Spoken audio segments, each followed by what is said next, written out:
Lake লুসার্নের নীল জলরাশির পাশে দাঁড়িয়ে থাকা বুর্গেনস্টোক রিসোর্ট। সুইজারল্যান্ডের এই বিলাসবহুল হোটেলটি গত সপ্তাহে সাক্ষী হয়েছিল এমন এক ঘটনার যা হয়তো আন্তর্জাতিক কূটনীতির ইতিহাসে দীর্ঘদিন আলোচিত হবে। বাইরে থেকে দেখলে মনে হতো শান্ত একটি আলোচনার আয়োজন চলছে, কিন্তু সেই কনফারেন্স হলের চার দেয়ালের ভেতরে তৈরি হচ্ছিল এক তুফান, যার শিকার হতে যাচ্ছিলেন ইরানের পার্লামেন্ট স্পিকার মোহাম্মদ বাঘের কালিবাফ সহ তেহরানের শীর্ষ কয়েকজন কর্মকর্তা। আমেরিকা ও ইরানের মধ্যে পরমাণু চুক্তি নিয়ে গোপন আলোচনা চলছিল। সেখানে মধ্যস্থতাকারী হিসেবে উপস্থিত ছিলেন পাকিস্তান এবং কাতারের প্রতিনিধিরা।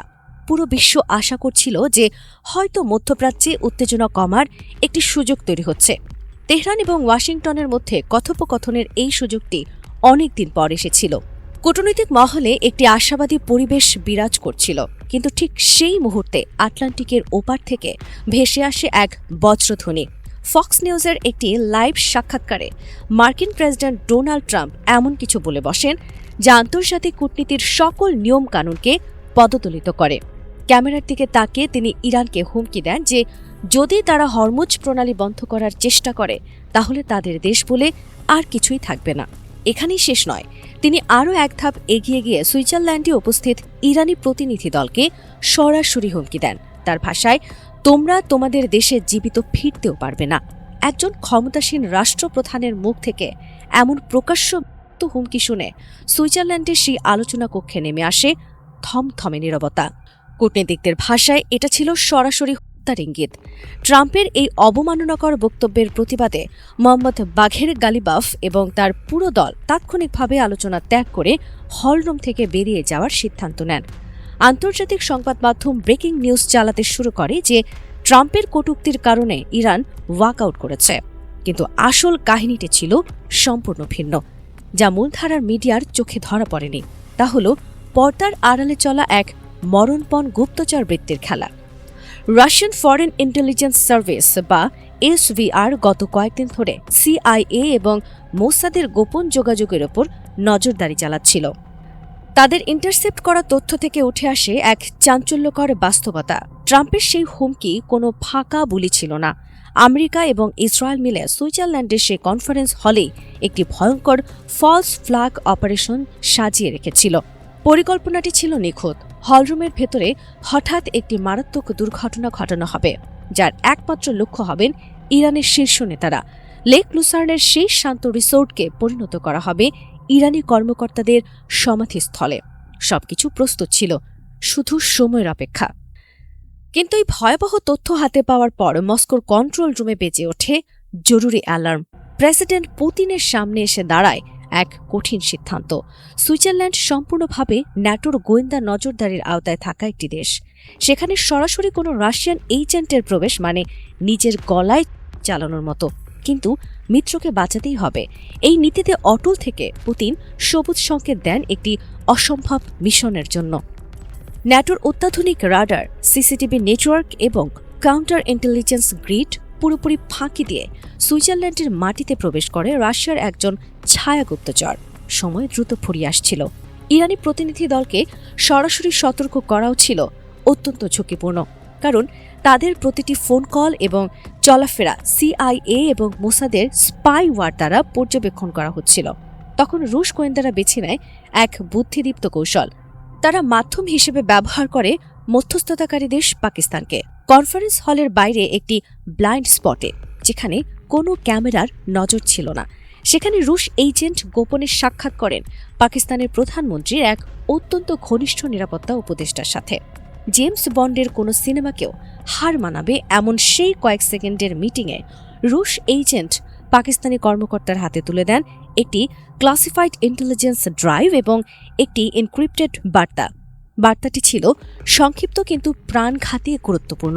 হলরুমটি আর নিরাপদ নয়। আমেরিকা এবং ইসরায়েল গালিবাফকে চিরতরে সরিয়ে দেওয়ার পরিকল্পনা করেছে। ইরানি দলকে এই মুহূর্তেই এখান থেকে বের করে আনুন। এই প্রাণরক্ষাকারী গোপন তথ্য পাওয়ার পর পাকিস্তান এক সেকেন্ডও নষ্ট করেনি। প্রধানমন্ত্রী এবং তাদের গোয়েন্দা কর্মকর্তারা তাৎক্ষণিকভাবে একটি ইমার্জেন্সি প্রোটোকল সচল করেন। অত্যন্ত সতর্কতার সাথে তারা ইরানি প্রতিনিধি দলের সাথে যোগাযোগ স্থাপন করেন। ঠিক সেই মুহূর্তে ফক্স নিউজে ট্রাম্পের বিতর্কিত সাক্ষাৎকারটি সম্প্রচারিত হচ্ছিল। এই সুযোগটিকে কাজে লাগিয়ে ট্রাম্পের বক্তব্যের প্রতিবাদের একটি নাটকীয় আবরণ তৈরি করা হয়। পাকিস্তান এবং কাতারের সহায়তায় ইরানের প্রতিনিধি দল দ্রুত সেই মৃত্যুঘাত হলরুম থেকে ওয়াকআউট করে বের হয়ে আসেন। পশ্চিমা মিডিয়া এবং সিআইএ ভেবেছিল ইরানিরা অপমানে ক্ষুব্ধ হয়ে চলে যাচ্ছে। তারা স্বপ্নেও ভাবেনি যে তাদের সাজানো গুপ্ত হত্যার পুরো পরিকল্পনা ফাঁস হয়ে গেছে। ইরানি কর্মকর্তারা হলরুম থেকে নিরাপদে বের হয়ে সরাসরি তাদের সুরক্ষিত গাড়িতে উঠে পড়েন এবং সুইজারল্যান্ড ছেড়ে নিজেদের দেশের উদ্দেশ্যে রওনা হন। গালিবাফ এবং তার পুরো দল আক্ষরিক অর্থে নিশ্চিত মৃত্যুর হাত থেকে মাত্র কয়েক মিনিটের ব্যবধানে বেঁচে যান।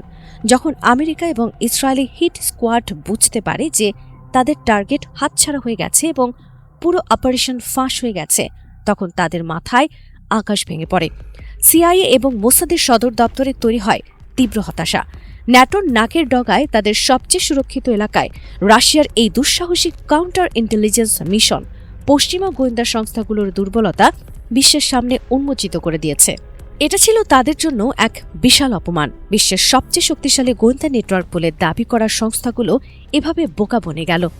এই ঘটনা আন্তর্জাতিক রাজনীতিতে কয়েকটি গুরুত্বপূর্ণ বার্তা দিয়ে গেল।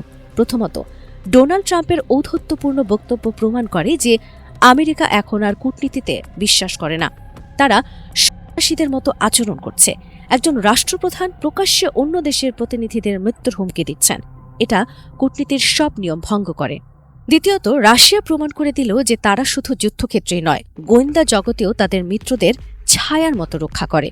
বিপদের চরম মুহূর্তে নিজেদের ঝুঁকি নিয়ে রাশিয়ার এই গুপ্তচর মিশন এবং পাকিস্তানের তাৎক্ষণিক পদক্ষেপ প্রমাণ করে যে রাশিয়া, ইরান এবং পাকিস্তানের মধ্যকার কৌশলগত অক্ষ এখন কোনো সাধারণ জোট নয়। এটি একটি দুর্ভেদ্য প্রাচীরে পরিণত হয়েছে। যে আমেরিকা এবং ইসরায়েল ভেবেছিল সুইজারল্যান্ডের মাটিতে বসে সহজেই ইরানের শীর্ষ নেতৃত্বকে সরিয়ে ফেলবে, আজ তারাই বিশ্বমঞ্চে চরমভাবে হেরে গেছে। ট্রাম্পের "তোমরা দেশে ফিরতে পারবে না" এই হুঙ্কারকে ধুলোয় মিশিয়ে ইরানি নেতারা আজ সগর্বে তেহরানে ফিরে গেছেন। আর এর পুরো কৃতিত্ব ভ্লাদিমির পুতিনের সেই অদেখা গুপ্তচরদের।